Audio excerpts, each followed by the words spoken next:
सर्वोच्च में ईश्वर की महिमा, सर्वोच्च में ईश्वर की महिमा, सर्वोच्च में ईश्वर की महिमा, और पृथ्वी पर मानवों को शांति तथा शुभ आशा सदा सर्वदा।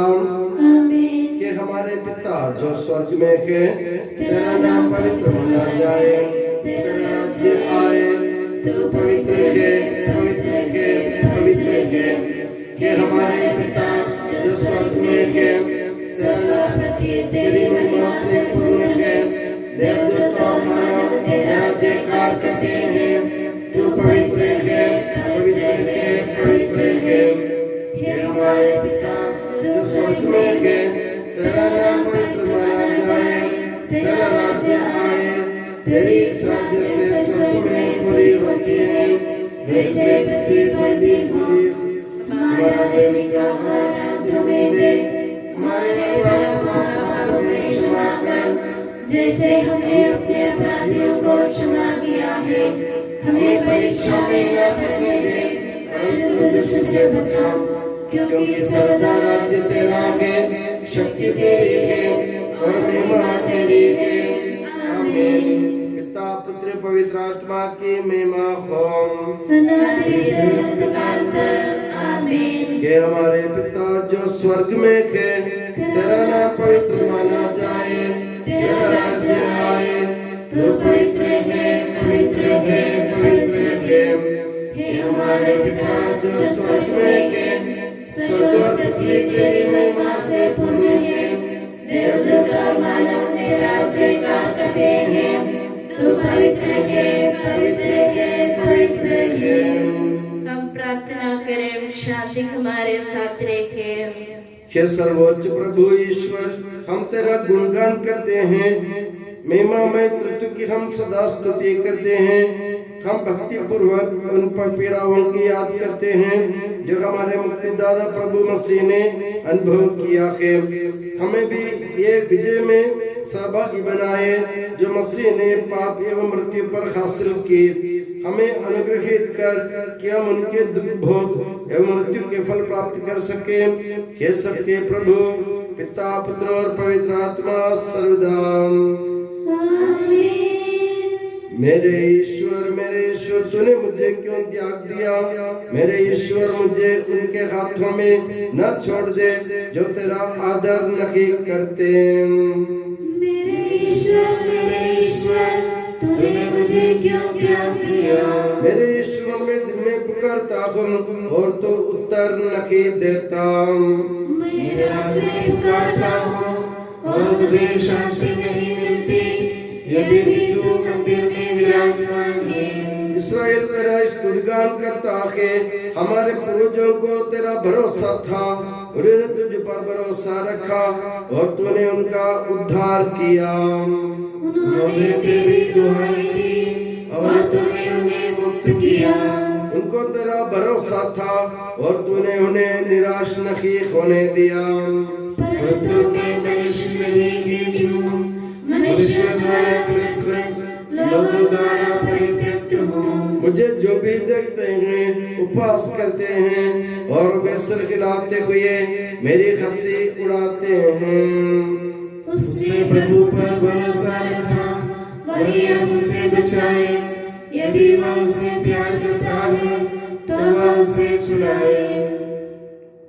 मुझसे दूर न जा, क्योंकि विपत्ति निकट है और मेरा कोई सहायक नहीं। कुत्ते मुझे घेर रहे हैं, कुकर्मियों का दल मेरे चारों ओर खड़ा है, और वे हाथ पैर छेद रहे हैं। मैं अपने एक हड्डी गिन सकता हूँ, वे मुझे देखते और घूरते रहते हैं। वे मेरे वस्त्र आपस में बांटते और मेरे कुर्ते पर चिट्ठी डालते हैं। प्रभु मुझसे दूर न जा, तुम मेरा बल है, शीघ्र ही मेरी सहायता कर। मेरी आत्मा को तलवार से बचा, मेरे प्राणों को कुत्तों के पंजों से। मुझे सिंह के जबड़े से छुड़ा, मेरे प्राणों को जंगली सांडों के सींगों से। मैं अपने भाइयों के सामने तेरे नाम का बखान करूंगा। मैं सभाओं में तेरा स्तुतिगान करूंगा, क्योंकि उसने दीनहीन का तिरस्कार नहीं किया। उसे उसकी दुर्गति से घृणा नहीं हुई, उसने उससे अपना मुंह नहीं छिपाया, उसने उसकी पुकार पर ध्यान दिया। मैं तुझसे प्रेरित होकर भरी सभा में तेरा गुणगान करूंगा। मैं प्रभु भक्तों के सामने अपनी मन्नतें पूरी करूंगा। जो दरिद्र हैं वे खाकर तृप्त हो जाएंगे, जो प्रभु की खोज में लगे हैं वे उसकी स्तुति करेंगे। उनका हृदय सदा सर्वदा जीवित रहे, समस्त पृथ्वी प्रभु का स्मरण करेगी और उसकी ओर अभिमुख हो जाएगी। सभी राष्ट्र उसे दंडवत करेंगे, क्योंकि प्रभु ही राजा है, वही राष्ट्रों का शासन करता है। हम प्रतिदिन ईश्वर का स्तुतिगान करते हैं, हम निरंतर तेरे नाम को धन्य कहेंगे। किंतु अब तूने हमें त्यागा और अपमानित होने दिया, अब तू हमारी सेनाओं का साथ नहीं देता। हम अपने शत्रुओं के सामने से हटते हैं और वे जब चाहे हम पर छापा मारते हैं। तूने हमें भेड़ बकरियों की तरह वध के लिए छोड़ दिया, तूने हमें राष्ट्रों के बीच बिखेर दिया है। तूने अपनी प्रजा को सस्ते दामों पर बेचा और उससे तुझे कोई लाभ नहीं हुआ। हमारे पड़ोसी हम पर ताना मारते हैं, आसपास रहने वाले हमारा उपहास करते हैं। गैर यहूदी राष्ट्रों में हमारी निंदा होती है, लोग सिर हिलाते हुए हम पर हंसते हैं। मेरा कलंक दिन भर मेरे सामने है। अपमान और इस निंदा सुनते सुनते मैं प्रतिरोध की कामना करने वाले शत्रुओं के सामने लज्जा के मारे अपना मुख छिपाता हूँ। यह सब होते हुए भी हमने तुझे नहीं भुलाया। हमने तेरे विधान के साथ विश्वासघात नहीं किया था, हमारा हृदय नहीं मुकर गया था, तुझसे विमुख नहीं हुआ था। हमारे पैर तेरे मार्ग से नहीं भटके थे, जब तूने हमारा देश उजाड़कर उसे गिरोह का अड्डा बनाया और मृत्यु की छाया से हमें ढक दिया। यदि हमने अपने ईश्वर का नाम भुलाया होता और पराये देवता के आगे हाथ फैलाते होते, तो क्या ईश्वर ने ये नहीं देखा होता? वो तो हृदयों का रहस्य जानता है। तेरे कारण दिन भर हमारा वध किया जाता है, वध होने वाली भीड़ों में हमारी गिनती हुई है। प्रभु जान तू सोता क्यों है? उठ, हमें सदा के लिए न त्याग, तू हमसे अपना मुख क्यों छिपाता है और हमारी दयनीय दशा क्यों भुलाता है? क्योंकि हमारी आत्मा धूल में पड़ी हुई है, हमारा शरीर मिट्टी में रौंदा गया है। उठकर हमारी सहायता कर, अपनी सत्य प्रतिज्ञा के कारण हमारा उद्धार कर। ईश्वर मुझ पर दया कर, मुझ पर अत्याचार किया जाता है, एक व्यक्ति दिन भर मुझे तंग करता है। मेरे शत्रु दिन भर मुझ पर अत्याचार करते हैं, मेरे विरोधियों की संख्या बड़ी है। सर्वोच्च प्रभु, जब मैं डरने लगता हूँ तो तुझ पर भरोसा रखता हूँ। मैं ईश्वर पर जिसकी प्रतिज्ञा की स्तुति करता हूँ, मैं ईश्वर पर भरोसा रखता और नहीं डरता हूँ। निरा मनुष्य मेरा क्या कर सकता है?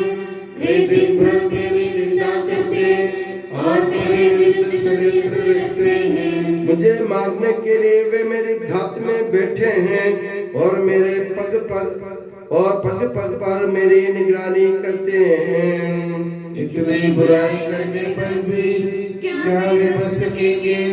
प्रभु तेरा क्रोध उन राष्ट्रों का विनाश करे। मेरी विपत्तियों का विवरण और मेरे आंसुओं का लेखा तेरे पास है। जिस दिन मैं तेरी दुहाई दूंगा, उस दिन मेरे शत्रुओं को पीछे हटना पड़ेगा। मुझे दृढ़ विश्वास है कि ईश्वर मेरे साथ है। ईश्वर पर जिसकी प्रतिज्ञा की स्तुति करता हूँ। प्रभु पर जिसकी प्रतिज्ञा की स्तुति करता हूँ, मैं ईश्वर पर भरोसा रखता हूँ और नहीं डरता।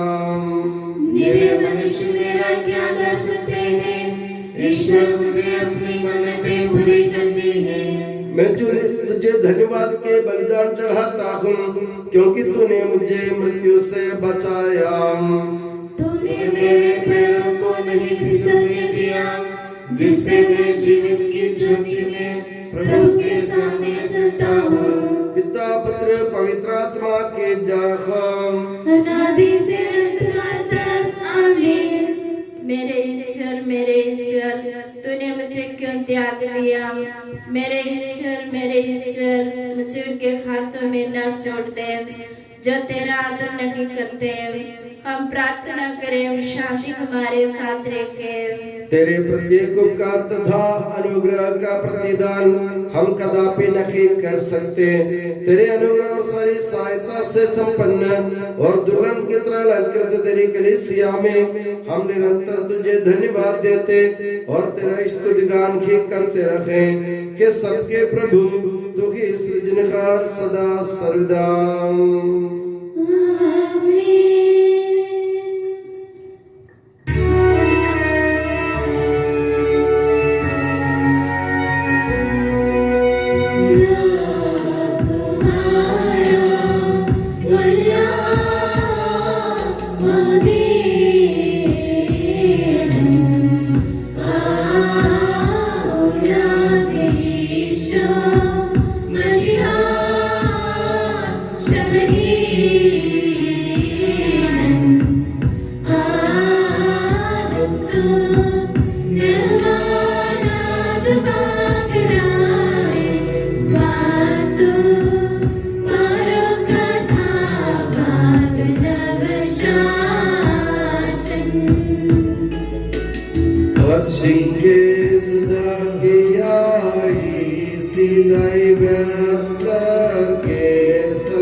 Ruha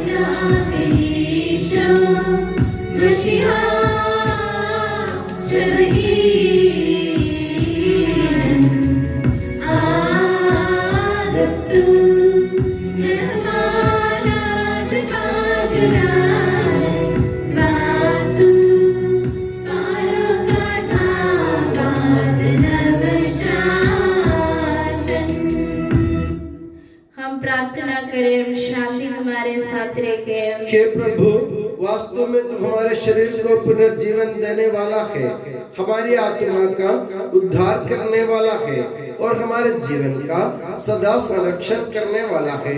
तेरी स्तुति हो और आराधना हो, हे सबके प्रभु सर्वदा। आमीन।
हे पावन महिमामय शक्तिमान और अमर ईश्वर, तो भक्त जनों में संतुष्ट होकर निवास करता है। हमारी विनती स्वीकार कर, तो अपने स्वभाव के अनुसार हमें क्षमा कर और हम पर कृपा कर। हे सबके प्रभु पिता पुत्र और पवित्र आत्मा सर्वदा। आमीन। प्यारे भाई और बहनों, बैठकर सुनिए उत्पत्ति ग्रंथ से आज का पहला वचन। गुरुवर आपका आशीर्वाद। ईश्वर आपको आशीष दे। ईश्वर ने इब्राहिम की परीक्षा ली। उसने उससे कहा, इब्राहिम इब्राहिम। इब्राहिम ने उत्तर दिया, प्रस्तुत हूँ। ईश्वर ने कहा, अपने पुत्र को, अपने इकलौते को, परम प्रिय इसहाक को साथ ले जाकर मोरिया देश ले जाओ। वहां जिस पहाड़ पर मैं तुम्हें बताऊंगा, उसे बलि चढ़ा देना। इब्राहिम बड़े सवेरे उठा। उसने अपने गधे पर जीन बांधकर 2 नौकरों और अपने पुत्र इसहाक को बुला भेजा। उसने होम बलि के लिए लकड़ी तैयार कर ली और उस जगह के लिए प्रस्थान किया जिसे ईश्वर ने बताया था। तीसरे दिन इब्राहिम ने आंखें ऊपर उठाई और उस जगह को दूर से देखा। इब्राहिम ने अपने नौकरों से कहा, तुम लोग गधे के साथ यहाँ ठहरो, मैं लड़के के साथ वहां जाऊंगा। आराधना करने के बाद हम तुम्हारे पास लौट आएंगे। इब्राहिम ने होम बलि की लकड़ी अपने पुत्र इसहाक पर लाद दी। उसने स्वयं आग और छुरा हाथ में ले लिया और दोनों साथ साथ चल दिए। इसहाक ने अपने पिता इब्राहिम से कहा, पिताजी। उसने उत्तर दिया, बेटा क्या बात है? उसने उत्तर दिया, देखिए आग और लकड़ी तो हमारे पास है, किंतु होम का मेमना कहाँ है? इब्राहिम ने उत्तर दिया, बेटा ईश्वर होम के मेमने का प्रबंध कर देगा। और वे दोनों साथ साथ आगे बढ़े। जब वे उस जगह पहुंच गए जिसे ईश्वर ने बताया था, तो इब्राहिम ने वहां एक वेदी बना ली और उस पर लकड़ी सजाई। इसके बाद उसने अपने पुत्र इसहाक को बांधा और उसे वेदी के ऊपर रख दिया। तब इब्राहिम ने अपने पुत्र को बलि चढ़ाने के लिए हाथ बढ़ाकर छुरा उठा लिया, किंतु प्रभु का दूत स्वर्ग से उसे पुकार कर बोला, इब्राहिम इब्राहिम। उसने उत्तर दिया, प्रस्तुत हूँ। दूत ने कहा, बालक पर हाथ नहीं उठाना, उसे कोई हानि नहीं पहुंचाना। अब मैं जान गया कि तुम ईश्वर पर श्रद्धा रखते हो। तुमने मुझे अपने पुत्र, अपने इकलौते पुत्र को भी देने से इनकार नहीं किया। इब्राहिम ने आंखें ऊपर उठाई और सींगों से झाड़ी में फंसे हुए एक मेढ़े को देखा। इब्राहिम ने जाकर मेढ़े को पकड़ लिया और उसे अपने पुत्र के बदले बलि चढ़ा दिया। इब्राहिम ने उस जगह का नाम प्रभु का प्रबंध रखा। इसलिए लोग आजकल कहते हैं, प्रभु पर्वत पर प्रबंध करता है। ईश्वर का दूत इब्राहिम को दूसरी बार पुकार कर बोला, यह प्रभु की वाणी है, मैं शपथ खाकर कहता हूँ, तुमने यह काम किया। तुमने मुझे अपने पुत्र, अपने इकलौते पुत्र को भी देने से इनकार नहीं किया। इसलिए मैं तुम पर आशीष बरसाता रहूंगा। मैं आकाश के तारों और समुद्र के बालू की तरह तुम्हारे वंशजों को असंख्य बना दूंगा और वे अपने शत्रुओं के नगरों पर अधिकार कर लेंगे। तुमने मेरी आज्ञा का पालन किया है, इसलिए तुम्हारे वंश के द्वारा पृथ्वी के सभी राष्ट्रों का कल्याण होगा। इब्राहिम अपने नौकरों के पास लौटा। वे सब बेर्शेबा चले गए और इब्राहिम वहाँ रहने लगा। हमारा प्रभु ईश्वर की जय। प्रभु मेरी ज्योति एवं मुक्ति है, तो मैं किससे डरूं? हे प्रभु, तो सभी रहस्यों की जांच करता है, अपने सम्मुख से मुझे दूर न हटा दे। प्रभु मेरे जीवन की रक्षा करता है, तो मैं किससे भयभीत हूँ? जब कुकर्मी मुझ पर टूट पड़ते और मुझे निकलना चाहते हैं, तो वे मेरे शत्रु और विरोधी लटखड़ा कर गिर जाते हैं। मैंने प्रभु से यही वरदान मांगा है, यही मेरी अभिलाषा रखी कि प्रभु की संविदा के दर्शन के लिए और उसके मंदिर की देखरेख के लिए मैं जीवन भर प्रभु के घर में निवास करूं। प्रभु मेरी पुकार पर ध्यान दे, मुझ पर दया कर और मेरी सुन। यही मेरे हृदय की अभिलाषा है कि मैं तेरे दर्शन करूं। प्रभु मैं तेरे दर्शनों के लिए तरसता हूँ, अपना मुख मुझसे न छिपा। अब प्रसन्न होकर अपने सेवक को न्याय त्याग मुझे ना छोड़, तू ही मेरा सहारा रहा है। मेरे मुक्तिदाता ईश्वर, मेरा परित्याग न कर। प्रभु मुझे अपना मार्ग दिखा, मुझे सन्मार्ग पर ले चल। क्योंकि मेरे शत्रु मेरे घात में बैठे हैं, मुझे मेरे विरोधियों की इच्छा पर न छोड़। क्योंकि झूठे गवाह मेरे विरुद्ध खड़े हो गए हैं और उनके रोम रोम में हिंसा भरी है। पिता पुत्र पवित्र आत्मा की जय हो। अनादि से अनंत तक आमीन। प्रभु मेरी ज्योति और मुक्ति है, तो मैं किससे डरूं? हे प्रभु, तू सभी रहस्यों की जांच करता है, अपने समूह से मुझे न हटा। प्यारे भाई और बहनों, ईसाया का ग्रंथ से वाचन। गुरु आपका आशीष। ईश्वर आपको आशीष दे।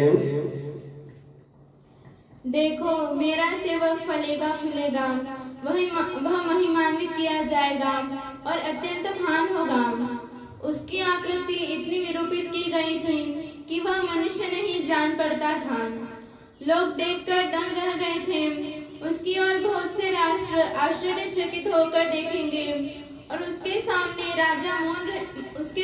राजा मौन रहेंगे, क्योंकि उनके सामने एक अपूर्व दृश्य प्रकट होगा और जो बात कभी सुनने में आई है वे उसे अपनी आंखों से देखेंगे।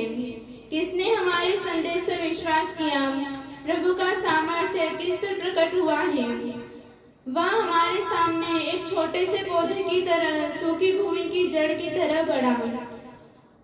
हमने उसे देखा था। उसमें न तो सुंदरता थी, न तेज और न कोई आकर्षण ही। वह मनुष्यों द्वारा निंदित और तिरस्कृत था, शोक का मारा और अत्यंत दुखी था। लोग जिन्हें देखकर मुंह फेर लेते हैं, उनकी तरह ही वह तिरस्कृत और तुच्छ समझा जाता था, परंतु वह हमारे ही रोगों को अपने ऊपर लेता था और हमारे ही दुखों से लदा हुआ था, और हम उसे दंडित, ईश्वर का मारा हुआ और तिरस्कृत समझते थे। हमारे पापों के कारण वह छेदित किया गया है, हमारे कुकर्म के कारण वह कुचल दिया गया है। जो दंड वह भोगता था, उसके द्वारा हमें शांति मिली है, और उसके घावों द्वारा हम भले चंगे हो गए हैं। हम सब अपना अपना रास्ता पकड़कर भेड़ों की तरह भटक रहे थे। उसी पर प्रभु ने हम सबों के पापों का भार डाला है। वह अपने ऊपर किया हुआ अत्याचार धैर्य से सहता गया और चुप रहा। वध के लिए ले जाए जाने वाले मेमने की तरह और उन कतरने वाले के सामने चुप रहने वाली भेड़ की तरह उसने अपना मुंह नहीं खोला। वे उसे बंदीगृह और अदालत ले गए। कोई उसकी परवाह नहीं करता था। वह जीवितों के बीच में से उठा लिया गया है। वह अपने लोगों के पापों के कारण मारा गया है, यद्यपि उसने कोई अन्याय नहीं किया था और उसके मुंह से कभी छल कपट की बात नहीं निकली थी। फिर भी उसकी कब्र विधर्मियों के बीच बनाई गई और वह धर्मियों के साथ दफनाया गया है। हमारे प्रभु ईश्वर के जन प्रकृति के लिए खड़े हो जाए।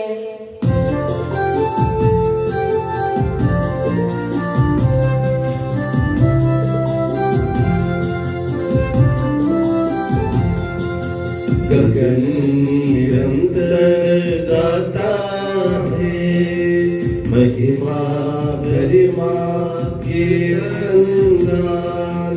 आत्मा के स्तुति गानों से हल्लेलुया ध्वनियों से।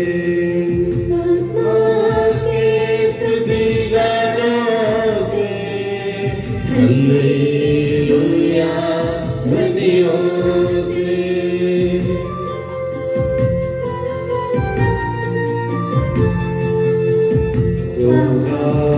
ईसा मसीहा का आज मनाते इस वेदी पर हल्लेलुया हल्लेलुया सब मिल गाते हल्लेलुया हल्लेलुया हल्लेलुया सब मिल गाते हल्लेलुया।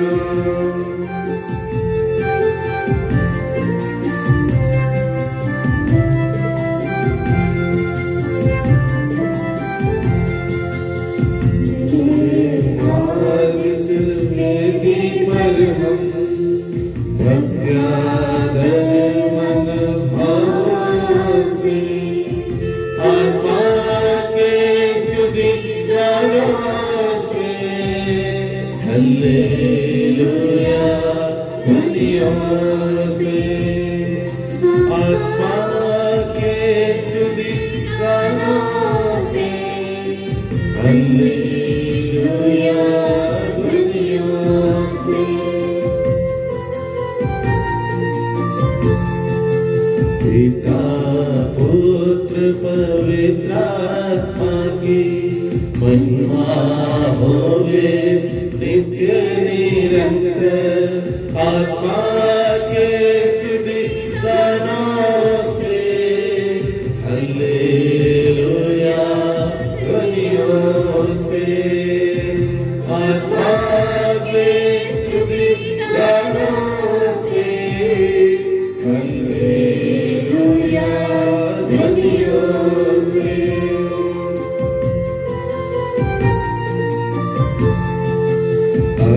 अनादिकाल से अनंत तक महिमा होवे नित्य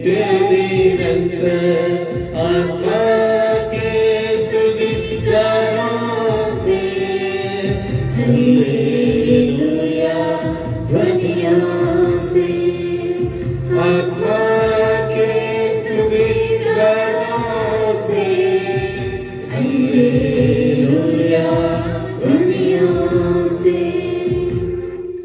हालेलुया हालेलुया हालेलुया। हम प्रार्थना करें, शांति हमारे साथ रखे। हे प्रभु हमारे ईश्वर, हमारे मन को आलोकित कर, जिससे हम तेरे जीवन दायी और दिव्य आदेशों की मधुर वाणी ध्यान पूर्वक सुने और उन आदेशों से प्रेम, आशा और मुक्ति का फल संग्रह करें। हे सबके प्रभु पिता, पुत्र, पवित्र आत्मा सर्वदा आमीन। प्यारे भाई और बहनों, रोमियो के नाम संग पौलुस के पत्र से वाचन। गुरुवर आपका आशीर्वाद। ईसा मसीह अपनी पवित्र शिक्षा से आपको ज्ञानी बना दे। हम निसहाय ही थे जब मसीह निर्धारित समय पर विधर्मियों के लिए मर गए। धार्मिक मनुष्य के लिए शायद ही कोई अपने प्राण अर्पित करे, फिर भी हो सकता है कि भले मनुष्य के लिए कोई मरने को तैयार हो जाए, किंतु हम पापी ही थे जब मसीह हमारे लिए मर गए थे। इससे ईश्वर ने हमारे प्रति अपने प्रेम का प्रमाण दे दिया है। जब हम मसीह के रक्त के कारण धार्मिक माने गए, तो हम निश्चय ही मसीह द्वारा ईश्वर के दंड से बच गए। हम शत्रु ही थे जब ईश्वर के साथ हमारा मेल उसके पुत्र की मृत्यु द्वारा हो गया था, और उसके साथ मेल हो जाने के बाद उसके पुत्र के जीवन द्वारा निश्चय ही हमारा उद्धार होगा। इतना ही नहीं, अब तो हमारे प्रभु ईसा मसीह द्वारा ईश्वर से हमारा मेल हो गया है। इसलिए हम उन्हीं के द्वारा ईश्वर पर भरोसा रखकर आनंदित हैं। एक ही मनुष्य द्वारा संसार में पाप का प्रवेश हुआ और पाप द्वारा मृत्यु का। इस प्रकार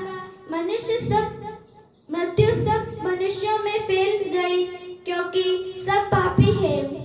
मूसा की संहिता से पहले संसार में पाप था, किंतु संहिता के अभाव के पाप के लेखा रखा जाता है। फिर भी आदम से लेकर मूसा तक मृत्यु उन लोगों पर भी राज्य करती रही जिन्होंने आदम की तरह किसी आज्ञा के उल्लंघन द्वारा पाप नहीं किया था। आदम आने वाले मुक्तिदाता का प्रतीक था। फिर भी आदम के अपराध तथा ईश्वर के वरदान में कोई तुलना नहीं है। यह सच ही है कि एक ही मनुष्य के अपराध के कारण बहुत से लोग मर गए, किंतु इस परिणाम से कहीं अधिक महान है ईश्वर का अनुग्रह और वह वरदान जो एक ही मनुष्य ईसा मसीह द्वारा सबों को मिला है। एक ही मनुष्य के अपराध तथा ईश्वर के वरदान में कोई तुलना नहीं है। एक ही अपराध के फलस्वरूप दंडाज्ञा तो दी गई, किंतु बहुत से अपराधों के बाद जो वरदान दिया गया उसके द्वारा पाप से मुक्ति मिल गई है। हमारे प्रभु यीशु मसीह की जय।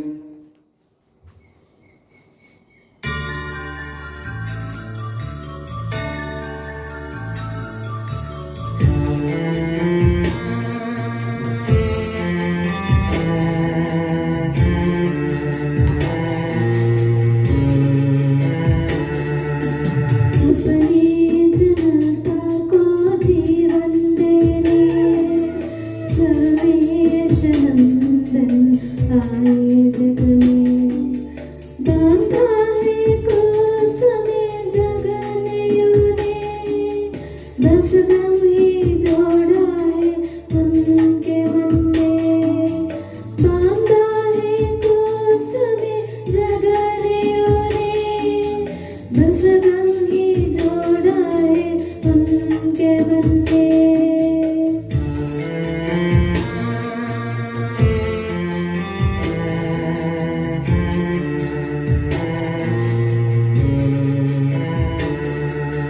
गहरे अंधेरे में दी रोशनी, उतनी जमीन पे नब की ज्योति।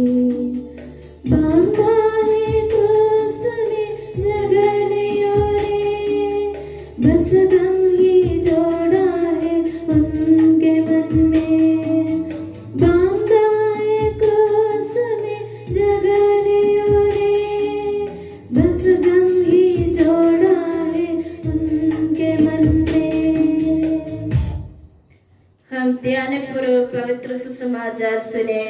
आप लोगों को शांति। और आपको भी। संत लूकास द्वारा घोषित हमारे प्रभु यीशु मसीह का पवित्र सुसमाचार। हमारे प्रभु यीशु मसीह की जय। अभी हम लोग प्रभु यीशु मसीह के दुख भोग और उनके पीड़ा सहन का स्मरण करने जा रहे हैं, तो आप लोग बैठकर इसमें भाग लें। हमारे प्रभु यीशु मसीह के दुख भोग का वृत्तांत। यह सब करने के बाद ईसा अपने शिष्यों के साथ केद्रोन नाले के उस पार गए। वे अपनी आदत के अनुसार अपने शिष्यों के साथ जैतून पहाड़ गए। वहाँ गतसेमनी नामक एक बारी थी। ईसा ने अपने शिष्यों के साथ वहाँ प्रवेश किया। तब उन्होंने शिष्यों से कहा, मैं जाकर प्रार्थना करूंगा, तुम यहाँ बैठे रहो और प्रार्थना करो, जिससे तुम परीक्षा में न पड़ो। वे पतरस और जेबेदी के पुत्र याकूब और योहन को अपने साथ लेकर कुछ आगे बढ़े। वे भयभीत और व्याकुल होने लगे और उनसे बोले, मेरी आत्मा इतनी उदास है कि मैं मरने को हूँ। यहाँ ठहर जाओ और मेरे साथ जागते रहो। वे पत्थर फेंकने की दूरी तक उनसे अलग हो गए और घुटने टेक कर साष्टांग प्रणाम करते हुए इस प्रकार प्रार्थना की, मेरे पिता, यदि हो सके तो ये प्याला मुझसे हटा ले, फिर भी मेरी नहीं बल्कि तेरी इच्छा पूरी हो। जब वे शिष्यों के पास आए तब उन्हें सोया हुआ पाया। उन्होंने पेतरुस से पूछा, सिमोन, क्या तुम सो रहे हो? क्या तुम लोग घंटे भर भी मेरे साथ नहीं जाग सके? जागते रहो और प्रार्थना करते रहो, जिससे तुम परीक्षा में ना पड़ो। मैं आत्मा तो तत्पर है, परंतु शरीर दुर्बल। वे फिर दूसरी बार गए और उन्हीं शब्दों को दोहराते हुए प्रार्थना की, मेरे पिता, यदि ये प्याला मेरे पिए बिना नहीं टल सकता, तो तेरी ही इच्छा पूरी हो। लौटने पर उन्होंने अपने शिष्यों को फिर सोया हुआ पाया, क्योंकि उनकी आंखें भारी थी। वे नहीं जानते थे कि वे क्या उत्तर दें। ईसा तीसरी बार उन्हें छोड़कर प्रार्थना करने गए। वे उन्हीं शब्दों को दोहराते रहे। तब उन्हें स्वर्ग का एक दूत दिखाई पड़ा, जिसने उनको ढारस बंधाया। वे प्राण पीड़ा में पड़ने के कारण और भी एकाग्र होकर प्रार्थना करते रहे। उनका पसीना रक्त की बूंदों की तरह धरती पर टपकता रहा। वे प्रार्थना के बाद उठकर तीसरी बार शिष्यों के पास आए। वे तब भी उदासी के कारण सोए हुए थे। उन्होंने उनसे कहा, क्या अब तक सो रहे हो? अब तक आराम कर रहे हो? देखो, वो घड़ी आ गई है जब मानव पुत्र पापियों के हवाले कर दिया जाएगा। उठो, हम चले, मेरा विश्वासघाती निकट आ गया है।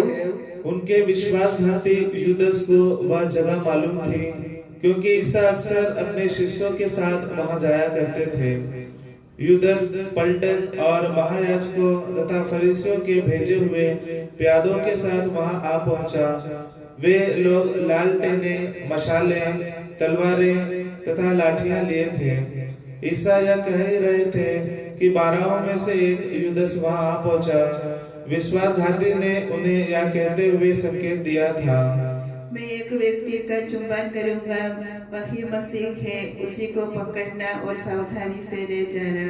ईसा के निकट आते ही उसने यह कहते हुए उनका चुंबन किया।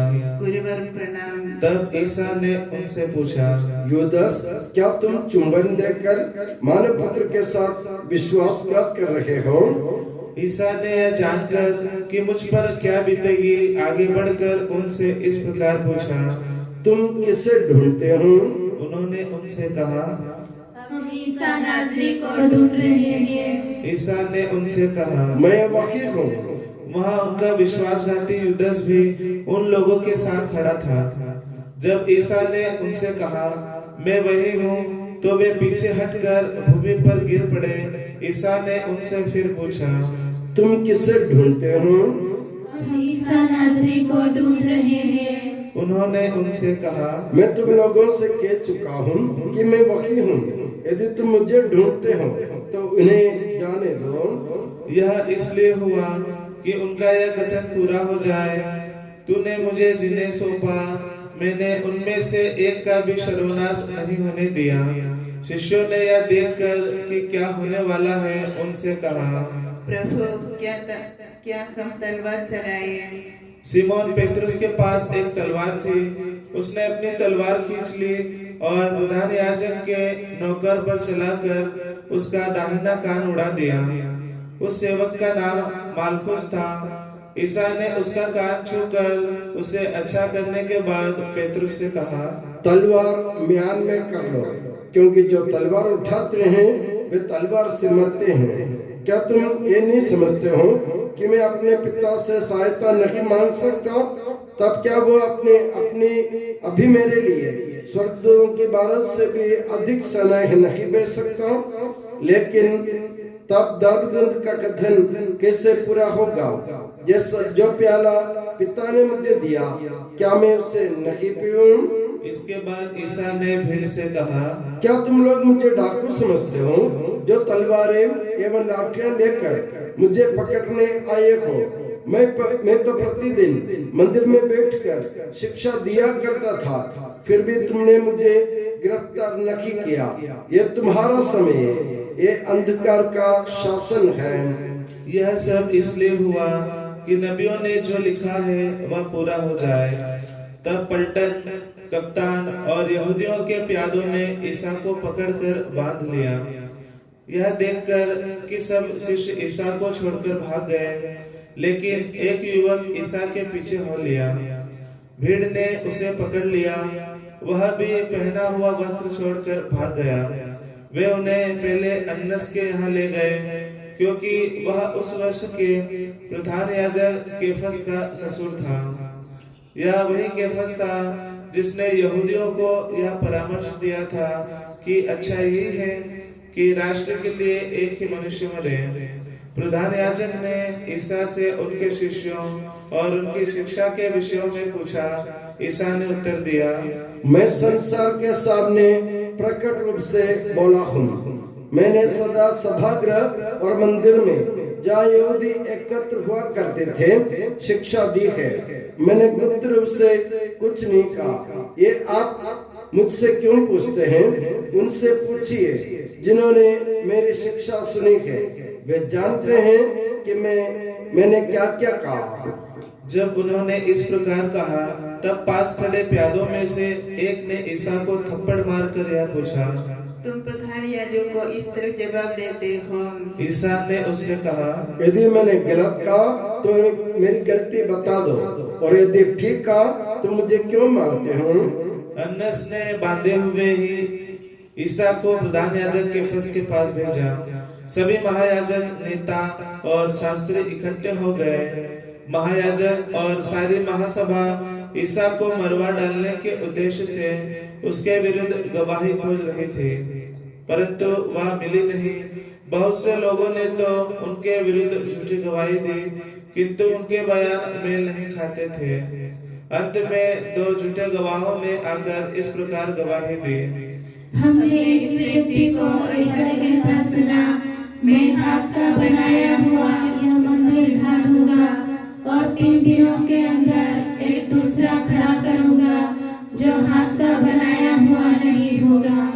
किंतु इनके विषय में भी उनका बयान मेल नहीं खाते थे। तब प्रधान याजक ने सभा के बीच में खड़े होकर ईसा से पूछा, ये लोग तुम्हारे विरुद्ध जो गवाही दे रहे हैं, क्या इसका कोई उत्तर तुम्हारे पास नहीं है? ईसा मौन रहे और उत्तर में एक शब्द भी नहीं बोले। तब प्रधान याजक ने उनसे कहा, तुम्हें जीवंत ईश्वर की शपथ, यदि तुम मसीह ईश्वर के पुत्र हो तो हमें बता दो। ईसा ने उत्तर दिया, आपने ठीक ही कहा। मैं आप लोग से ये भी कहता हूँ, भविष्य में आप मानव पुत्र को सर्वशक्तिमान ईश्वर के दाहिने बैठा हुआ और आकाश के बादलों पर आता हुआ देखोगे। इस पर प्रधान याजक ने अपने वस्त्र फाड़कर कहा, इसने इस निंदा की है, तो अब हमें गवाहों की जरूरत क्या है? अभी अभी आप लोगों ने इस निंदा सुनी है, आप लोगों का क्या विचार है? उन्होंने उत्तर दिया, देखो प्रार्थना के योग्य है। तब उन्होंने उनके मुंह पर थूका और थप्पड़ मारा। उनकी आंखों पर पट्टी बांधकर यह कहते हुए उन्हें घुस्से मारे, यदि तू नबी है तो बता तुझे किसने मारा। वे ईसा की निंदा करते रहे। सिमोन, पेत्रुस और एक दूसरा शिष्य प्रधान याजक के प्रांगण तक कुछ दूरी पर उनके पीछे चल रहे थे। वह शिष्य प्रधान याजक का परिचित था, इसलिए वह ईसा के साथ प्रधान याजक के प्रांगण में प्रवेश कर पाया। किंतु पेत्रुस फाटक के पास बाहर खड़ा रहा, इसलिए वह दूसरा शिष्य जो प्रधान याजक का परिचित था फिर बाहर गया और द्वारपाल से यह कहकर पेत्रुस को भीतर ले आया। द्वारपाल ने पेत्रुस से पूछा, कहीं तुम भी तो उस मनुष्य के शिष्य नहीं हो? तुरंत उसने उत्तर दिया, मैं उस मनुष्य का शिष्य नहीं हूँ। सिमोन ने परिणाम देखने के लिए कि अंदर नौकरों के साथ इंतजार किया। ठंड के कारण नौकर एवं सेवकगण आग लगाकर ताप रहे थे। सिमोन भी उनके साथ ताप रहे थे। तब प्रधान याजक की एक नौकरानी उस रास्ते से आई। उसने सिमोन पर दृष्टि गड़ाकर इस प्रकार पूछा, कहीं तुम भी ईसा नासरी के साथ नहीं थे? सबके समक्ष पेत्रुस ने अस्वीकार किया, मैं नहीं समझता तू क्या बोल रही है, मैं उस मनुष्य को नहीं जानता। इसके बाद पेत्रुस फाटक की ओर निकल गया। उसी समय मुर्गियां ने बाग दी। थोड़ी देर बाद आसपास खड़े लोग पेत्रुस के पास आए और बोले, निश्चय ही तुम भी उन लोगों में से एक हो, यह तो तुम्हारी बोली से ही स्पष्ट है। तब पेत्रुस कोसने और शपथ खाकर इस प्रकार कहा, मैं उस मनुष्य को जानता ही नहीं। प्रधान याजक का एक नौकर और उस व्यक्ति के संबंधी ने, जिसका कान पेत्रुस ने उड़ा दिया था, पेत्रुस से कहा, क्या मैंने तुमको इसके साथ बारी में नहीं देखा था? पेत्रुस ने यह भी अस्वीकार किया। वह बोल ही रहा था कि उसी क्षण मुर्गे ने दोबारा बाग दी और प्रभु ने मुड़कर पेत्रुस की ओर देखा। तब पेत्रुस को यह याद आया कि प्रभु ने उससे कहा था कि आज मुर्गे के बाग देने से पहले ही तुम मुझे 3 बार अस्वीकार करोगे। वह बाहर निकलकर फूट फूट कर रोया। भोर को सब महायाजकों, जनता के नेताओं और शास्त्रियों ने ईसा को मरवा डालने के लिए परामर्श किया। उन्होंने ईसा को महासभा में बुलाकर उनसे इस प्रकार कहा, यदि तुम मसीह हो तो हमें बता दो। उन्होंने इस प्रकार उत्तर दिया, यदि मैं आप लोगों से कहूँगा तो आप विश्वास नहीं करेंगे, और यदि प्रश्न करूँगा तो आप लोग उत्तर नहीं दोगे। आप लोग उत्तर नहीं देंगे, परंतु अब से मानव पुत्र सर्वशक्तिमान ईश्वर के दाहिने विराजमान होगा। उन्होंने पुनः उनसे पूछा, तो क्या तुम ईश्वर के पुत्र हो? उन्होंने कहा, आप लोग ठीक ही कहते हैं, मैं वही हूँ। इस पर उन्होंने कहा, हमें और गवाही की जरूरत ही क्या है, हमने तो स्वयं इसके मुंह से सुन लिया है। उन्होंने ईसा को ले जाकर पिलातुस के हवाले कर दिया। जब ईसा के विश्वासघाती यूदस ने देखा कि उन्हें दंडाज्ञा मिली है, मन में दुखी होकर वह महायाजकों और नेताओं के पास चांदी ले जाकर कहने लगा, मैंने निर्दोष रक्त का सौदा कर पाप किया है। उन्होंने कहा, हमें इससे क्या, तुम जानो। इस पर यूदस ने चांदी के सिक्के मंदिर में फेंक दिए और जाकर फांसी लगा ली। महायाजकों ने चांदी के सिक्के उठाकर कहा, इन्हें खजाने में जमा करना उचित नहीं है, यह तो रक्त की कीमत है। इसलिए परामर्श करने के बाद उन्होंने परदेशियों को दफनाने के लिए उन सिक्कों से कुम्हार की जमीन खरीद ली। यही कारण है कि वह जमीन आज तक रक्त की जमीन कहलाती है। इस प्रकार नबी यिर्मयाह का यह कथन पूरा हो गया। उन्होंने चांदी के 30 सिक्के लिए, वही दाम इस्राएली पुत्रों ने उनके लिए निर्धारित किया और कुम्हार की जमीन के लिए दे दिए, जैसे कि प्रभु ने आदेश दिया था। दिन निकलने पर वे ईसा को केफस के यहाँ से राज्यपाल के भवन ले गए। वे भवन के अंदर इसलिए नहीं गए कि अशुद्ध ना हो जाए, बल्कि पास्का का भोजन कर सके। इसलिए पिलातुस बाहर आकर उनसे मिला और पूछा, आप लोग इस मनुष्य पर कौन सा अभियोग लगाते हैं? उन्होंने उत्तर दिया, यदि यह कुकर्मी नहीं होता तो हमने इसे आपके हवाले नहीं किया होता। पिलातुस ने उनसे कहा, आप लोग इसे ले जाइए और अपनी संहिता के अनुसार न्याय कीजिए। तुरंत यहूदिया ने पिलातुस से कहा, हमें किसी को प्राणदंड देने का अधिकार नहीं है। यह इसलिए हुआ कि ईसा का यह कथन पूरा हो जाए, जिसके द्वारा उन्होंने एक बार संकेत किया था कि उनकी मृत्यु किस प्रकार की होगी। इसके बाद वे एक एक करके ईसा पर अभियोग लगाते रहे। हमें पता चला कि यह मनुष्य हमारी जनता में विद्रोह फैलाता है, कैसर को काम देने से लोगों को मना करता और अपने को मसीह राजा कहता है। तब पिलातुस ने भवन में जाकर ईसा को बुला भेजा और उनसे पूछा, क्या तुम यहूदियों के राजा हो? ईसा ने उत्तर दिया, क्या आप ये अपनी ओर से कहते हैं या दूसरों ने आपसे मेरे विषय में ये कहा है? पिलातुस ने कहा, क्या मैं यहूदी हूँ? तुम्हारे ही लोगों और महायाजकों ने तुम्हें मेरे हवाले किया। तुमने क्या किया है? तब ईसा ने उत्तर दिया, मेरा राज्य इस संसार का नहीं है। यदि मेरा राज्य इस संसार का होता तो मेरे अनुयायी लड़ते और मैं यहूदियों के हवाले नहीं किया जाता, परंतु मेरा राज्य यहाँ का नहीं है। पिलातुस ने पुनः उनसे पूछा, तो तुम राजा हो? ईसा ने उत्तर दिया, आप ठीक ही कहते हैं कि मैं राजा हूँ। मैं इसलिए जन्मा और इसलिए संसार में आया हूँ कि सत्य के विषय में साक्षी दूं। जो सत्य के पक्ष में है वो मेरी सुनता है। तब पिलातुस ने पूछा, सत्य क्या है?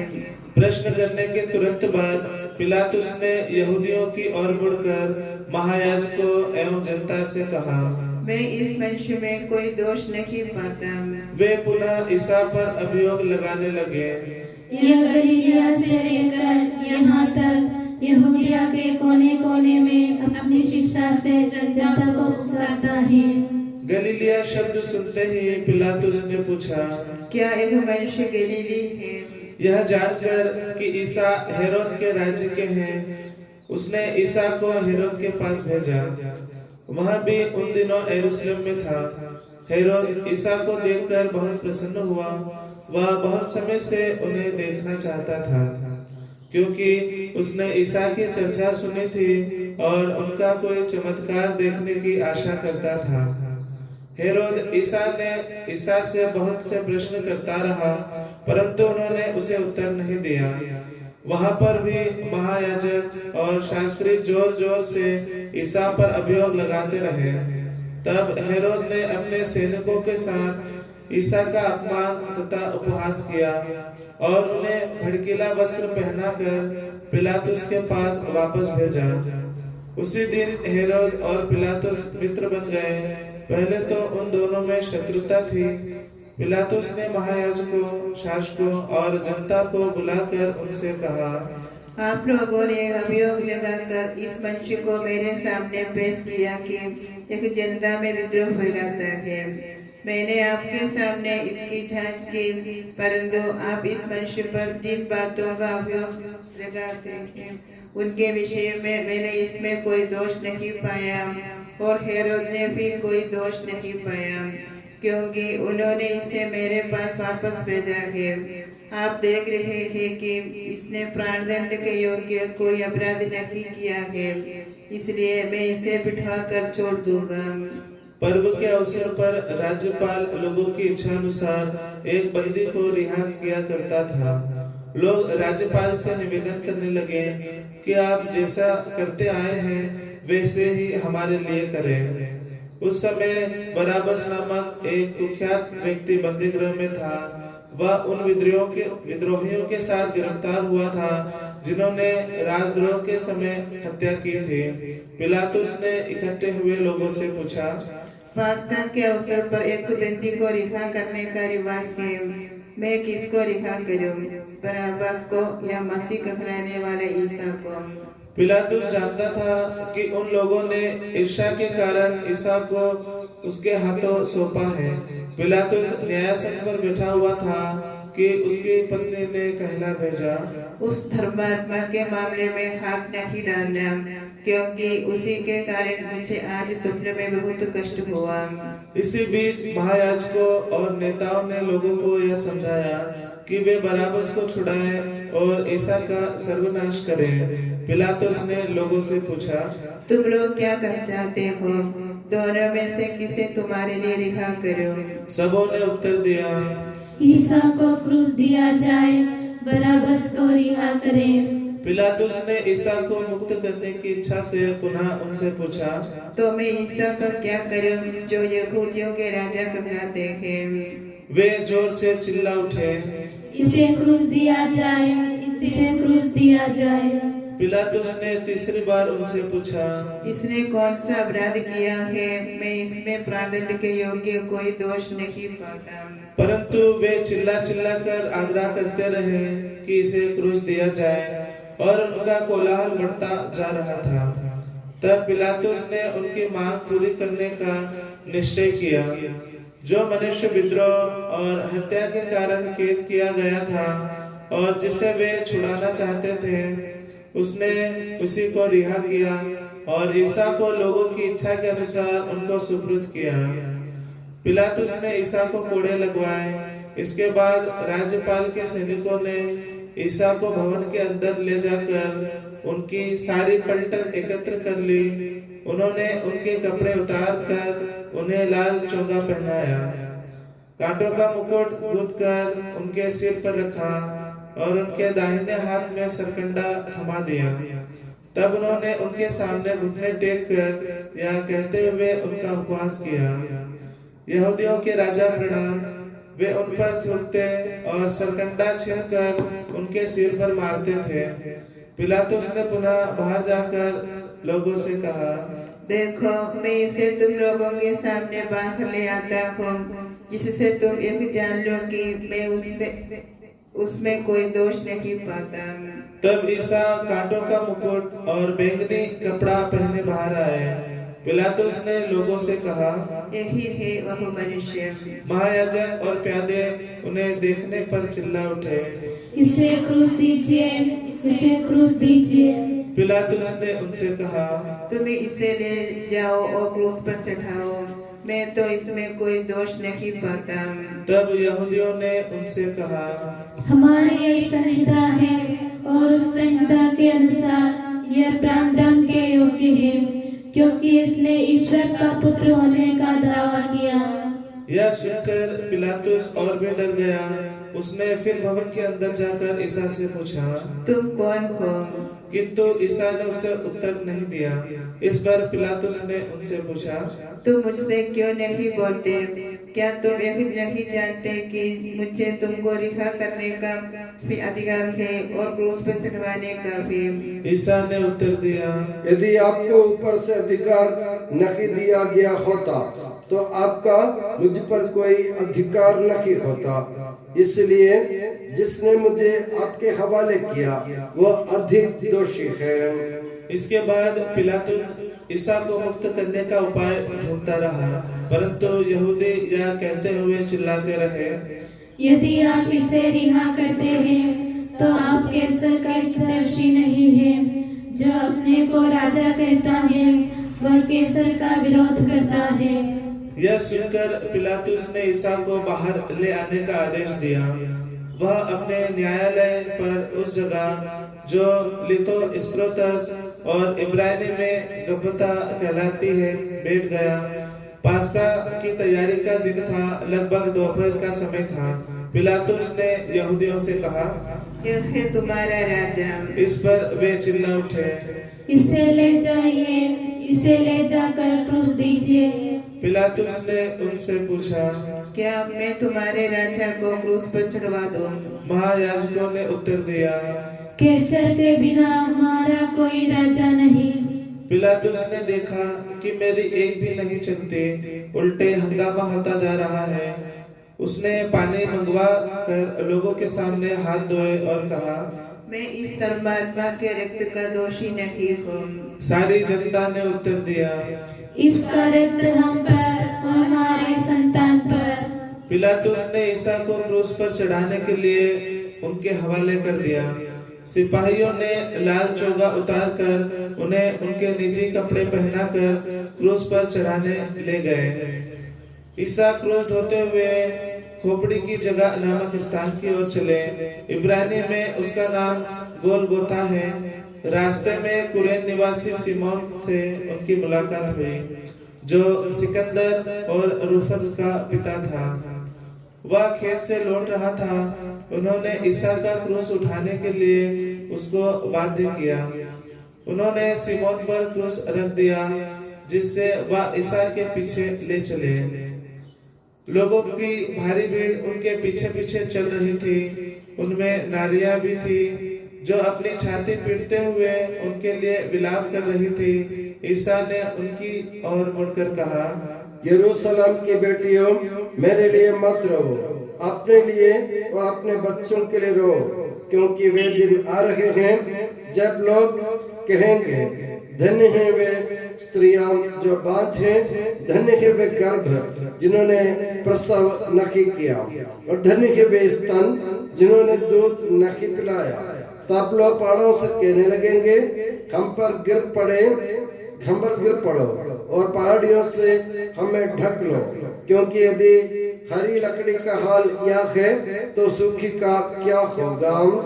वे ईसा के साथ दो कुकर्मियों को भी प्राणदंड के लिए ले जा रहे थे। गोलगोथा पहुंचने पर लोगों ने ईसा को पित्त मिली हुई अंगूरी पीने को दी। उन्होंने उसे चख तो लिया, लेकिन उसे पीना अस्वीकार किया। तब उन्होंने ईसा को क्रूस पर चढ़ाया। ईसा के साथ ही दो डाकुओं को भी क्रूस पर चढ़ाया, एक को उनके दाएं और दूसरे को उनके बाएं। इस प्रकार धर्म ग्रंथ का यह कथन पूरा हो गया। उसकी गिनती कुकर्मियों में हुई। मैं मनुष्य नहीं कीट हूँ, मनुष्यों द्वारा तिरस्कृत, लोगों द्वारा परित्यक्त। मुझे जो भी देखते हैं मेरा उपहास करते हैं। वे सिर हिलाते हुए मेरी हंसी उड़ाते हैं। उसने प्रभु पर भरोसा रखा, वही अब उसे बचाए। यदि वो उसे प्यार करता है तो वह उसे छुड़ाए। मैं जन्म से ही तुझे अर्पित किया गया, माता के गर्भ से ही तू मेरा रक्षक है। मुझसे दूर न जा, क्योंकि विपत्ति निकट है और मेरा कोई सहायक नहीं। बहुत से सांड मेरे चारों ओर खड़े हैं, बाशान प्रदेश के सांड मुझे घेर रहे हैं। वे भूखे और गरजते सिंह की तरह मुझे फाड़ खाने के लिए खड़े हैं। मैं पानी की तरह बह गया, मेरी सब हड्डियां जोर से उखड़ गई हैं। मेरा हृदय मोम की तरह मेरे सीने में पिघल रहा है। वे मुझे मृत्यु के धूल में मिलाने जा रहे हैं, कुत्ते मुझे घेर रहे हैं। कुकर्मियों का दल मेरे चारों ओर खड़ा है, वे मेरे हाथ पैर छेद रहे हैं। मैं अपनी एक एक हड्डी गिन सकता हूँ। वे मुझे देखते और घूरते रहते हैं। वे मेरे वस्त्र आपस में बांटते और कुर्ते पर चिट्ठी डालते हैं। उन्होंने ईसा को 3 बजे क्रूस पर चढ़ाया। क्रूस पर टंगे हुए उन्होंने कहा, पिता इन्हें क्षमा कर, क्योंकि ये नहीं जानते कि क्या कर रहे हैं। ईसा के नाम पर जो अभियोग था वह क्रूस पर लगा था। जो पिलातुस ने लिखवाया था वह इस प्रकार था, ईसा नाज़री यहूदियों का राजा। बहुत से यहूदियों ने यह दोष पत्र पढ़ा, क्योंकि वह स्थान जहाँ ईसा क्रूस पर चढ़ाए गए थे शहर के पास ही था, और दोष पत्र इब्रानी, लातीनी और यूनानी भाषाओं में लिखा हुआ था। इसलिए महायाजकों ने पिलातुस से कहा, आप यह नहीं लिखिए यहूदियों का राजा, बल्कि उसने कहा कि मैं यहूदियों का राजा हूँ। पिलातुस ने उत्तर दिया, मैंने जो लिख दिया सो लिख दिया।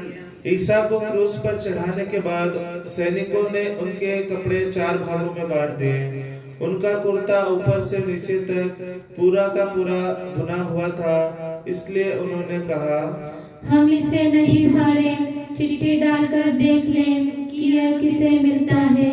यह इसलिए हुआ कि धर्म ग्रंथ का यह कथन पूरा हो जाए, उन्होंने मेरे कपड़े आपस में बांट लिए और मेरे वस्त्र पर चिट्ठी डाली।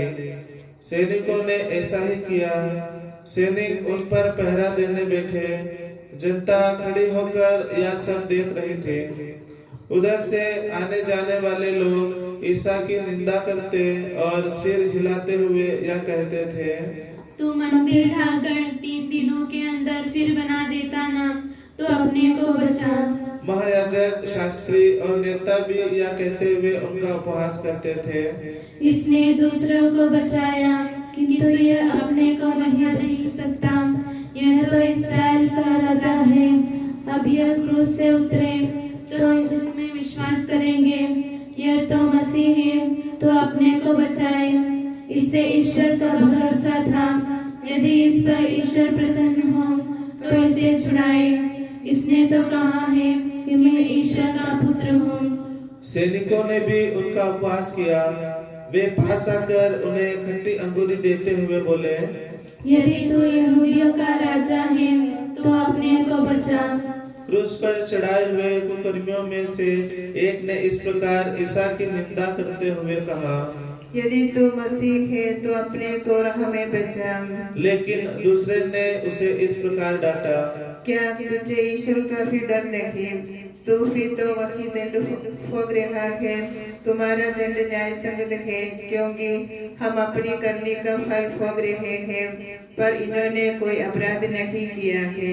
तब उसने ईसा से इस प्रकार कहा, ईसा, जब आप अपने राज्य में आएंगे तो मुझे याद कीजिएगा। ईसा ने उससे कहा, मैं तुमसे कहता हूँ, तुम आज ही परलोक में मेरे साथ होगे।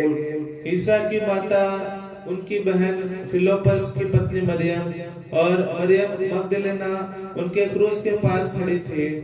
ईसा ने अपने माता को और उनके पास उनके उस शिष्य को जो वे प्यार करते थे देखा।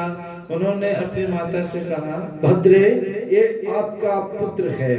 इसके बाद उन्होंने उस शिष्य से कहा, ये तुम्हारी माता है। उस समय से उस शिष्य ने उसे अपने यहाँ आश्रय दिया।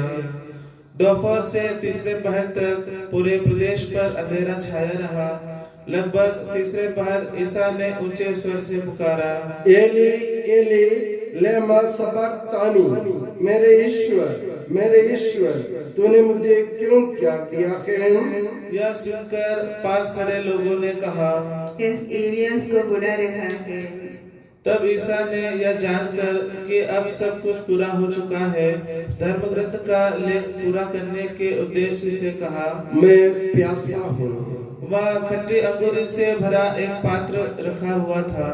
उनमें से एक तुरंत दौड़कर गया, पनसोप्ता ले आया और उसे खट्टी और सरकंडे में लगाकर उसे ईसा के मुख से लगा दिया।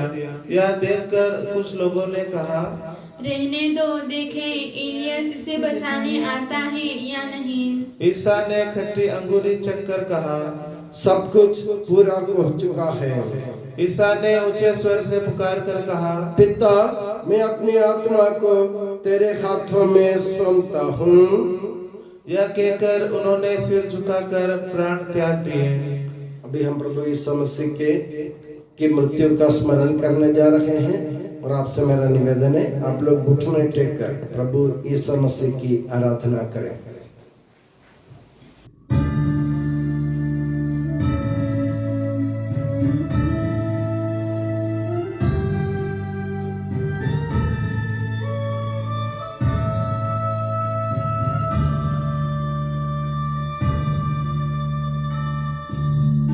क्रूस द्वारा मर्त्य को मुक्त करने वाले झुकते चरणों में तेरे हम नमन करते हैं। क्रूस द्वारा मर्त्य को मुक्त करने वाले झुकते चरणों में तेरे हम नमन करते हैं। क्रूस द्वारा मर्त्य को मुक्त करने वाले झुकते चरणों में तेरे नमन करते हैं।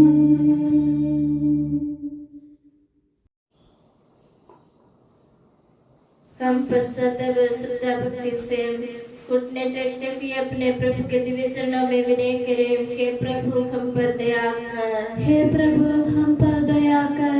हे मसीह तू पश्चाताप की और पापियों को बुलाने आया है हम तेरी शरण आते हैं।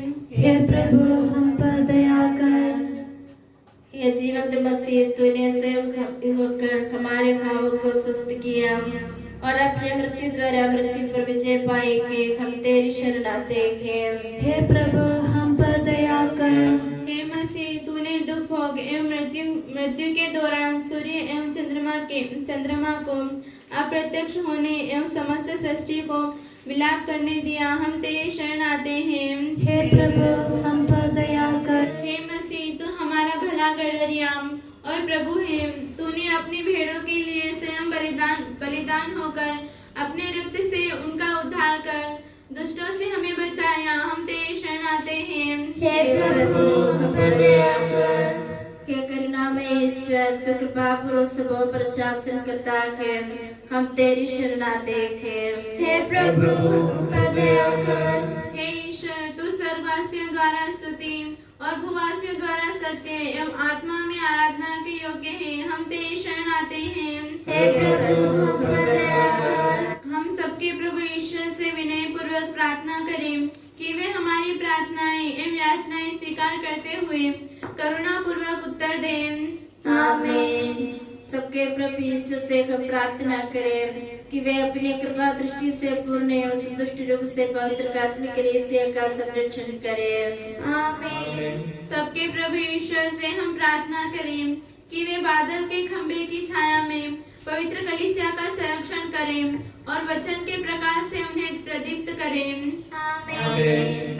समस्त कलीसिया के सर्वोच्च परमाध्यक्ष रोम के संत फ्रांसिस पापा के लिए, हमारी कलीसिया के मुख्य और पितामह धर्माध्यक्ष जॉर्ज के लिए, हमारे पूजनीय धर्माध्यक्ष सेबेस्टियन के लिए, सभी धर्माध्यक्षों उनके सब सेवकों के लिए हम सबके प्रभु यीशु से प्रार्थना करें कि वे मौसम के समान नेतृत्व, हारून के समान पुरोहिताई सेवा और पेतरुस के समान धर्माचरणीय सेवा कर सके। आमीन। हे प्रभु, प्रार्थना और याचना द्वारा शांति एवं दया के दूत के लिए हम तुझसे विनय करते हैं। हे प्रभु, हम तुझसे विनय करते हैं। जीवन पर कलीसिया की शाश्वत शांति के लिए और पावरिक जीवन के लिए हम तुझसे विनय करते हैं। हे प्रभु, हम तुझसे विनय करते हैं। पवित्र आत्मा की शक्ति से प्राप्त परिपूर्ण प्रेम भाव के लिए हम तुझसे विनय करते हैं। हे प्रभु, हम तुझसे विनय करते हैं। पापों की क्षमा के लिए और हमारे जीवन को समृद्ध बनाने वाले ईश्वरीय कृपा दान के लिए हम तुझसे विनय करते हैं। हे प्रभु, हम तुझसे विनय करते हैं। नेताओं में विवेक, न्यायकर्ताओं में न्यायशीलता, शासकों में ईमानदारी एवं विश्व में शांति कायम रखने के लिए हम तुझसे विनय करते हैं। हे प्रभु, हम तुझसे विनय करते हैं। में तेरा अनुग्रह एवं कृपा सदा कायम रखने के लिए हम तुझसे विनय करते हैं। हे प्रभु हम तुझसे विनय करते हैं। हम सब अपने आप को और एक दूसरे को पिता पुत्र पवित्र आत्मा के दिव्य चरणों में समर्पित करें। हे हमारे ईश्वर हम समर्पित करते हैं। हे प्रभु सर्वशक्तिमान ईश्वर, हम अत्यंत नम्रता से विनय करते हैं। तू अपना अनुग्रह हम पर पूर्ण कर, हमें शक्ति प्रदान कर कि हम अपने प्रभु यीशु मसीह के वेदनापूर्ण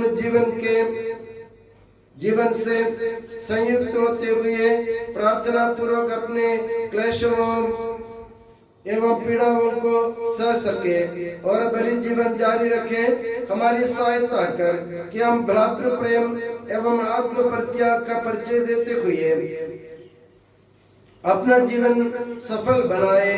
हे सबके प्रभु पिता पुत्र पवित्र आत्मा सर्वदा आमीन। गुरु और आपका आशीर्वाद हम हस्तारोपण के लिए सिर झुकाए और आशीर्वाद प्राप्त करें। सबको पवित्र करने वाले की आशीष, सभी को सांत्वना देने वाले की दिलासा एवं सर्वम पर कृपा बरसने वाले की करुणा और परिपालन हम पर, इस मंडली पर एवं समस्त मानव जाति पर बनी रहे अब सदा और सर्वदा आमीन।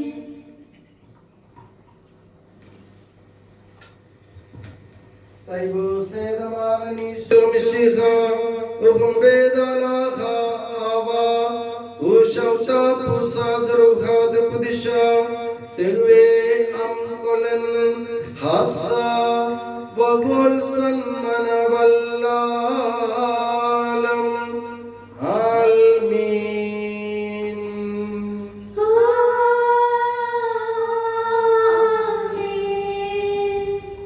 हम सब श्रद्धा भक्ति से अपने मुक्तिदाता के अमूल्य शरीर रक्त के रहस्यों के समीप जाए। पश्चात प्रार्थना के साथ अपने अपराधों से मुख मोड़कर और अपने पापों में रोककर हम अपने प्रभु यीशु से कृपायुक्त क्षमा की याचना करें और अपने भाई बहनों के अपराधों को क्षमा करें। हे प्रभु अपने सेवकों के पाप और अपराध क्षमा कर। हम अपने अंतःकरण को मनमुटा और कलह से शुद्ध करें। हे प्रभु अपने सेवकों के पाप और अपराध क्षमा कर। हम अपनी आत्माओं को क्रोध और भय से मुक्त करें। हे प्रभु अपने सेवकों के पाप और अपराध क्षमा कर। हम परम प्रसाद ग्रहण करें और पवित्र आत्मा से पवित्र हो जाएं। हे प्रभु अपने सेवकों के पाप और अपराध क्षमा कर। हे प्रभु हमें इस योग्य बना दे कि हम निर्दोष होकर प्रसन्न मन से निरंतर तेरे सानिध्य में रह सके और तेरे अनुग्रह से प्राप्त आशा के साथ हम सब मिलकर तुझे पुकारे और इस प्रकार के कि हमारे पिता जो स्वर्ग में है, तेरा नाम पवित्र माना जाए, तेरा राज आए, तेरी इच्छा जैसे स्वर्ग में पूरी होती है वैसे पृथ्वी पर भी हो। हमारा दैनिक आहार आज हमें दे, हमारे अपराध का पाप में क्षमा कर जैसे हमने अपने अपराधियों को क्षमा किया है। हमें परीक्षा में न पड़ने दे परंतु दुष्ट से बचा, क्योंकि सर्वदा राज्य तेरा है, शक्ति तेरी है और महिमा तेरी है। आमीन। हे प्रभु सर्वशक्तिमान ईश्वर हमारे दयालु पिता, हम तेरी कृपा के लिए तुझे से विनय करते हैं। हमें परीक्षा में न पड़ने दे परंतु दुष्ट और उसके साथियों से हमें बचा, क्योंकि स्वर्ग तथा पृथ्वी पर राज्य तेरा है, शक्ति तेरी है और प्रभुत्व तेरा है अब सदा और सर्वदा। आमीन। आप लोगों को शांति और आपको भी। हे प्रभु पवित्र वस्तु पवित्र लोगों के लिए है। एकमात्र पिता पवित्र है, एकमात्र पुत्र पवित्र है, एकमात्र आत्मा पवित्र है। पिता पुत्र और पवित्र आत्मा की सदा सर्वदा जय हो। आमीन। जीवन ईश्वर का स्तुति गान करें। कलीसिया में उसकी स्तुति हो, उसकी करुणा सदा सर्वदा हम पर हो। हमारे जीवन दाता प्रभु यीशु मसीह का कृपा दान हम सब लोगों में उसकी करुणा से परिपूर्ण हो जाए सदा सर्वदा आमीन। ये इसलिए हुआ कि धर्म ग्रंथ का ये कथन पूरा हो जाए, उसके एक भी हड्डी नहीं तोड़ी जाएंगे। फिर धर्म ग्रंथ का एक दूसरा कथन इस प्रकार है, उन्होंने जिसे छेदा वे उसी की तरह देखेंगे। उसके बाद अरिमथिया के यूसुफ ने, जो यहूदियों के भय के कारण ईसा का गुप्त शिष्य था, पिलातुस से ईसा का शव ले जाने की अनुमति मांगी। पिलातुस ने अनुमति दे दी, इसलिए यूसुफ आकर ईसा का शव ले गया। निकोदेमुस भी पहुंचा, जो पहले रात को ईसा से मिलने आया था। वो लगभग 50 सेर का गंधरस और अगरू का सम्मिश्रण लाया। उन्होंने यहूदियों के दफन की प्रथा के अनुसार उसे सुगंधित द्रव्यों के साथ छाती की पट्टियों में लपेटा। जहाँ ईसा क्रूस पर चढ़ाए गए थे, वह एक बारी थी और उस बारी में एक नई कब्र जिसमें अब तक कोई नहीं रखा गया था। उन्होंने ईसा को वहीं रख दिया, क्योंकि वह यहूदियों के लिए तैयारी का दिन था और वह कब्र निकट थी। हमारे प्रभु ईसा मसीह की जय। हे प्रभु ईसा मसीह, जो पिता की महिमा का प्रकाश है, जिनका जन्म अनादि में हुआ, जो सृष्टि एवं समयातीत है, जिन्होंने समय की पूर्णता में मानव के रूप में अवतार लिया, जिन्होंने यूहन्ना से बपतिस्मा ग्रहण करते हुए अपना सार्वजनिक जीवन प्रारंभ किया, जिन्होंने चमत्कार एवं चिन्ह द्वारा अपने ईश्वर का साक्ष्य दिया, जिन्होंने विजयी होकर यरूशलेम में प्रवेश किया, पीड़ाओं को सहते हुए आज के दिन क्रूस पर अपने आप को अर्पित किया, जिन्होंने तीसरे दिन जी उठकर हमें पुनरुत्थान की प्रत्याशा प्रदान की। हम तेरी स्तुति एवं आराधना करते हैं। हम तुझ पर प्रत्याशा रखते हैं और तेरा आश्रय लेते हैं, जो सबके प्रभु एवं सभी के संरक्षक है। हम जो पापी एवं दुर्बल हैं, तेरे समक्ष पश्चातापूर्ण हृदय से खड़े हैं। हमारे पाप तथा अपराधों की क्षमा करते हुए पश्चातापी डाकू के साथ हमें भी तेरे राज्य के योग्य बना दे। तेरी पवित्र शरीर की शक्ति से हमें समस्त प्रत्यक्ष एवं अप्रत्यक्ष विपत्तियों से बचा ले, अब सदा और सर्वदा। आमीन।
मैंने लगा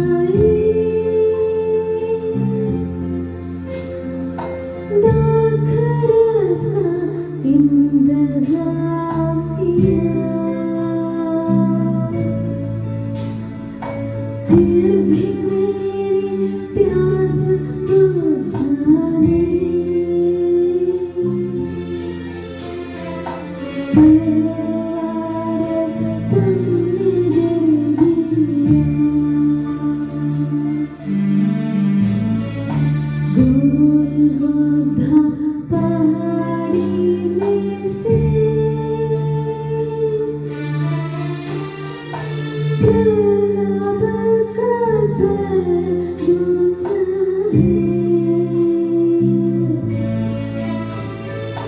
काट पर ढके जाने का अपराध मैंने क्या किया।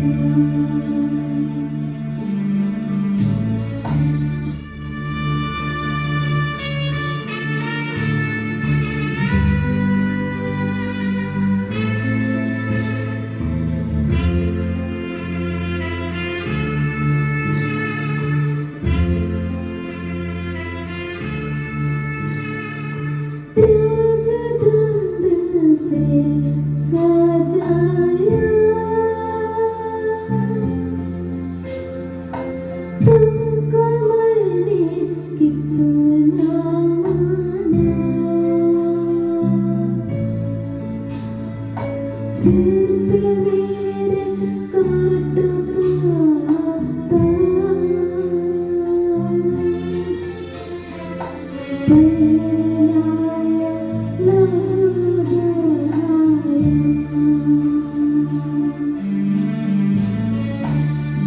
गोलगोधा पहाड़ी में से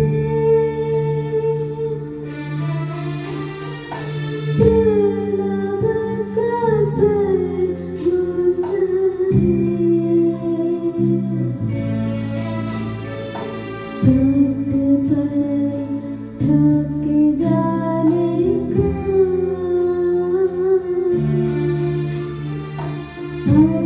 अपराध मैंने क्या किया।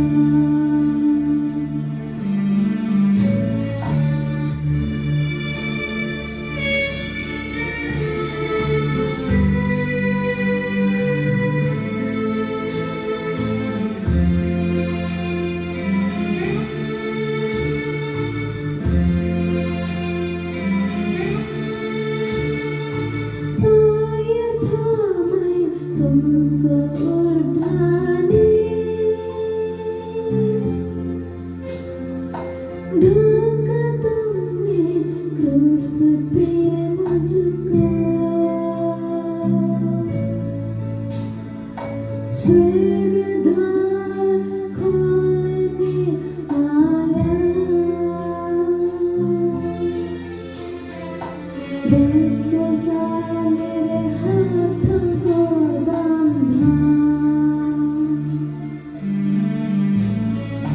गोलगोधा पहाड़ी में से प्रलाप का स्वर